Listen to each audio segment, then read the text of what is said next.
What makes a great city great? Well, in this case, a Grand Canal. I'm here on the outskirts of Beijing in the Tongzhou district, where for centuries the Grand Canal acted as a lifeline, bringing in vast amounts of raw materials and goods to enrich and develop this area. Now back then, boats like these needed massive amounts of manpower and coordination, so the boatsmen used to sing traditional songs to keep the rhythm and coordination going. And Stanley Lee now takes us to one of these boatsmen who will tell us his story. There's an old saying that goes, Beijing was shaped by water. Ever since the Yuan Dynasty put massive efforts into joining its capital to the rest of the Grand Canal more than 800 years ago, the Tongzhou Grand Canal has been the lifeblood of the Chinese capital.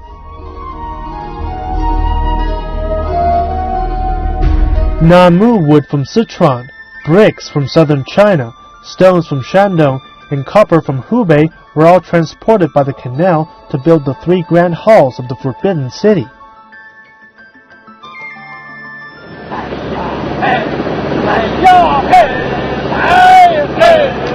And it's thanks to boatmen like these that the materials were brought in day after day. And instead of whistling while they worked, the labor force would sing. Work songs, or haozi, gradually developed over time.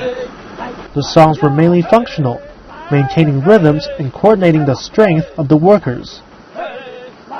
Yet as haozi singer Chang Fuyao found out, the songs are also a valuable artistic treasure. Chang has been searching and documenting various work songs since 1987, and can even reenact many of the songs with his team.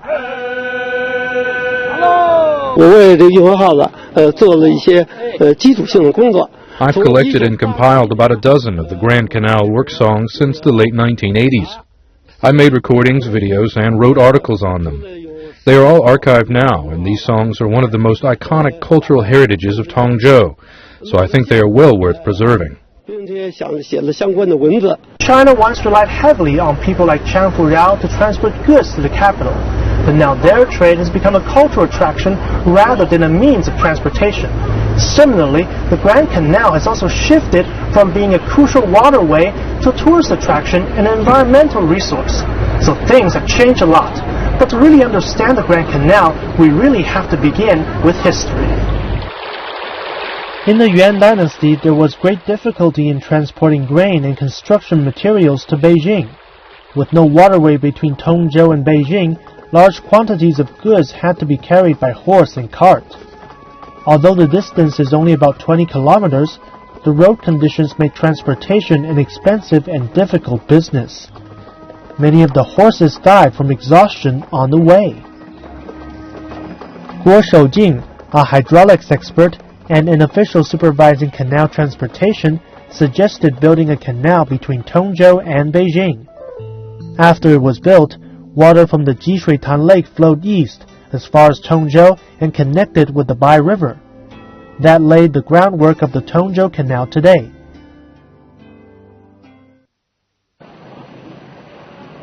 And this is where boatmen worked and developed their work songs. Chang Fuyao is determined to keep this heritage alive. To pass it on, we held performances in elementary and middle schools to give the next generation close contact with our heritage. We also wrote the scores for the songs and put them on the stage and on television. Though Tongzhou has moved on from the era of the Grand Canal, the songs and memories of the haozi will forever echo in the pages of its history. Alright, thank you, Stanley. And now I'm here with our special guest for today, Mr. Li Ziqiang, who is the Assistant Director at the Tongzhou Museum, and he's going to share his thoughts on the Tongzhou Canal with us today. Thank you for being with us, Mr. Li. So can you tell us about the special characteristics of the Tongzhou Canal that make it different from the other cities surrounding the canal? The key feature of the Tongzhou Grand Canal is its rich history. The canal can be traced back more than 1,000 years to the Song Dynasty, when it gradually developed to what we have today. At that time, there were a lot of smaller canals that converged here, making it probably the place with the most number of canals in the world. There were also a lot of ports in those days, and they each developed sophisticated rules and ways to operate. So all in all, it would have been a place bustling with activity, a place where things were happening. I think this diversity is very unique to Tongzhou compared with the other sites on the canal. All right, well, thank you, Mr. Li, for your insight on the Grand Canal. Indeed, Tongzhou and the capital of Beijing as well are very vibrant and diverse places as a result of the Grand Canal, not only in terms of economy and culture, but also crucially in religion. Here is where three of China's most famous belief systems converged: Buddhism, Taoism, and Confucianism. And at the Temple of Three Religions, all three coexist. And Stanley Li tells us more. It's here that faiths converge. Here at the Three Religions Temple in Tongzhou, Confucianism, Buddhism, and Taoism can be found all in one place. The temple is a monument to the three faith systems that have shaped Chinese civilization. Entering through the main gate, visitors are greeted by the Confucius Temple. Built more than 700 years ago, it is the largest of the three temples here. Chinese dynasties honored Confucianism as the ideology backed by the state, so it is at the front and center here. The Buddhist temple and Taoist temple are at the back, one to the west and one to the east. A large pagoda stands next to the Buddhist temple, which is even older than the Confucius temple here. The pagoda was built to suppress evil spirits that were thought to stir up the lake nearby and create floods. Now, the Random Pagoda behind me is probably the most notable structure in Tongzhou. It was built more than 1,300 years ago and has more than 2,000 bronze bells attached to it. Now they're all very worn out now, but you can still imagine all of them jingling away in the summer breeze in the days gone by. The temple at the foot of the pagoda is called Yousheng Temple. It pays tribute to a mystical figure called the Randang Buddha, who was believed to be the teacher of the Buddha himself.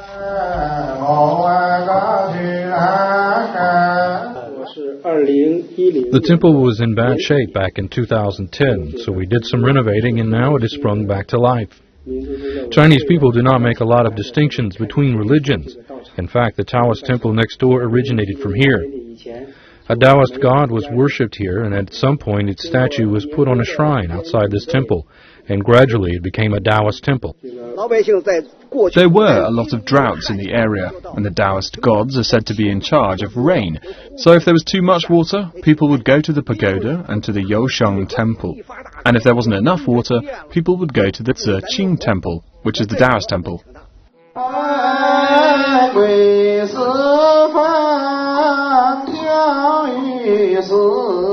So people here are pragmatic about their faith, which could raise eyebrows for some. But this attitude resulted in the peaceful coexistence of very different faiths, an element much needed as Tongzhou was a vital waterway for the imperial capital down the years.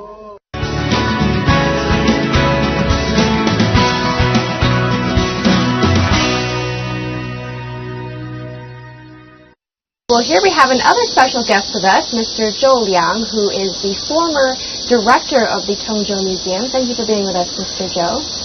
Well, first, let's start off with what we just saw in Stanley's story. How did all of these three belief systems, which are so, big in China, come at this spot here and are able to coexist with each other so peacefully? There are around 500 places of worship belonging to various religions in Tongzhou, including Confucianism, Buddhism, Taoism, Islam, and Catholicism.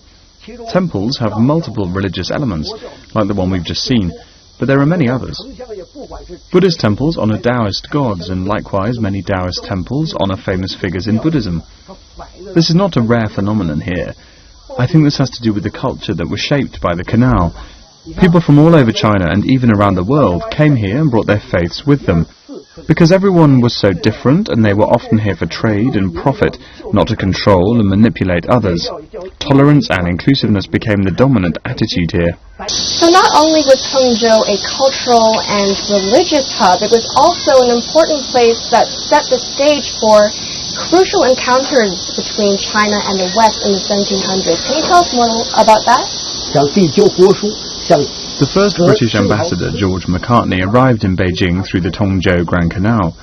He wanted to persuade Emperor Qianlong to open up more avenues of trade to Britain. What's interesting is he refused a request to greet Emperor Qianlong with a traditional kowtow, but the Chinese officials rejected a British-style salute. Some form of etiquette in between was agreed upon, and Macartney rehearsed how to do it right here in Tongzhou. Emperor Qianlong rejected the British requests and made detailed refutation of each of them, and returned them to Macartney. He treated them generously and lavished a great many gifts on them to take back to Britain, but their main mission was declined by Qianlong, and so they made their journey back through the canal. Thank you, Mr. Zhou, for your great stories. Well, modern-day China is nothing like it was back in the 1700s, of course. Nowadays, it is accelerating into the future at breakneck speed. However, the canal's ancient heritage still plays a vital role today, and Stanley Lee will take us to the Grand Canal Forest Park to see exactly how this place is becoming a blessing for people today.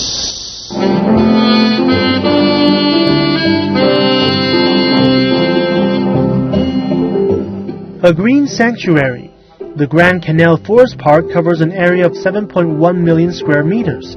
That's more than 1,000 football fields. People of all ages come here to relax and enjoy themselves, some from far away.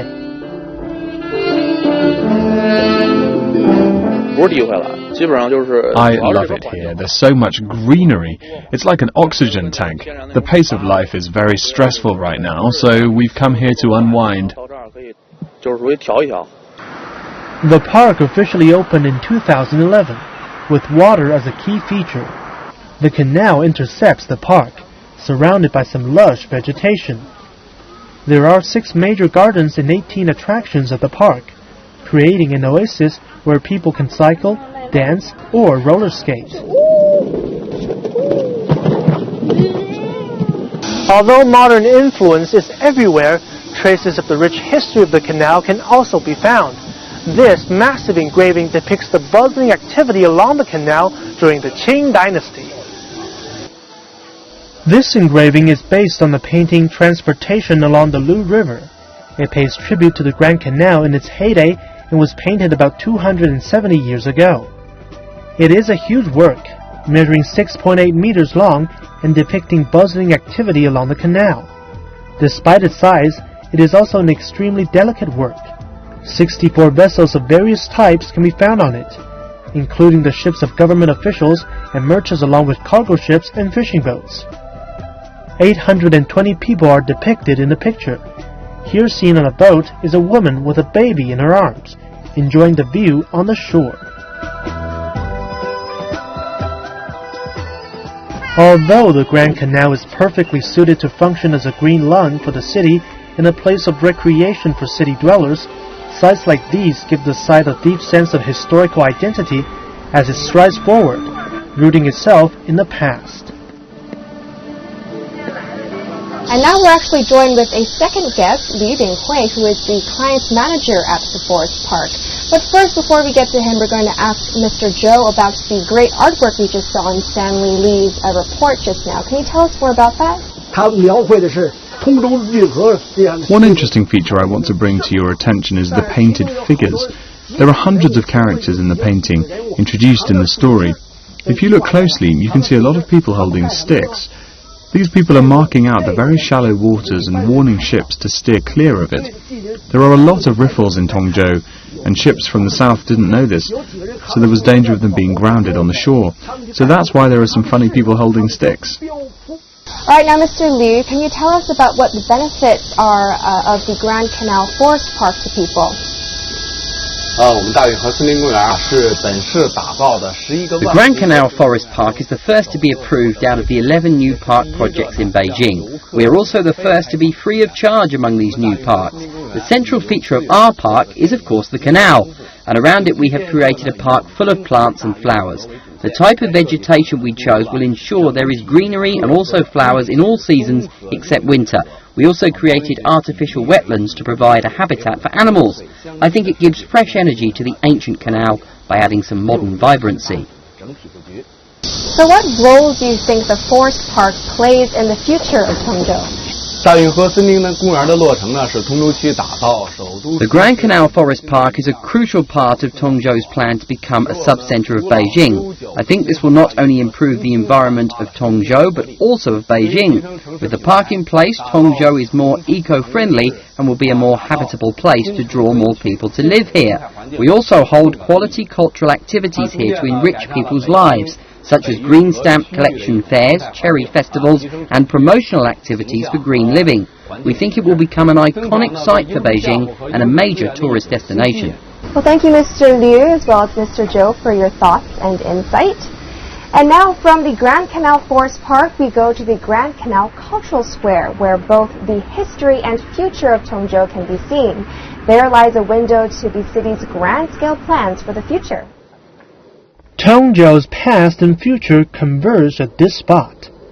At the center of the square stands a 100-meter-tall statue, depicting 3 kilins, the traditional Chinese mythical creature. It has become an iconic symbol of Tongzhou, with many internationally renowned events held in the enormous square it looms over. This boat is a replica of the imperial ship that Emperor Qianlong used when he visited the south of China by water. It is 100 meters long and has 3 stories. The Grand Canal Cultural Square testifies to the rich legacy and history of Tongzhou, as shaped by the ancient waterway. This granite carving is more than 500 meters long and takes visitors on a journey through time. Well, this timeline is called the Millennium Walk. It literally walks you through the rich history of the Grand Canal, marking key events that took place over the years. Tongzhou has come a long way to embrace the modern future. The government officially announced development plans for Tongzhou to become the subcenter of Beijing in July. The subcenter is planned to be a vibrant hub with commercial, residential, entertainment, and tourism functions. Tongzhou will support and complement the city center while being a relatively independent central business district. Just like Pudong in Shanghai, Kowloon in Hong Kong, and Manhattan in New York, Tongzhou will be a hub of support for Beijing to carry on its growing functions. Like the Thames in London, the Seine in Paris, and the Danube in Vienna, Tongzhou is shaped by the Grand Canal. To retain the city's identity, iconic sites including the Random Pagoda, the Grand Canal Forest Park, and the Grand Canal Cultural Square will play a key role as they remind people of their identity and provide space for healthy living. Tongzhou is the place where the ancient Grand Canal joins hands with modern civilization and is now ready to set sail into the future.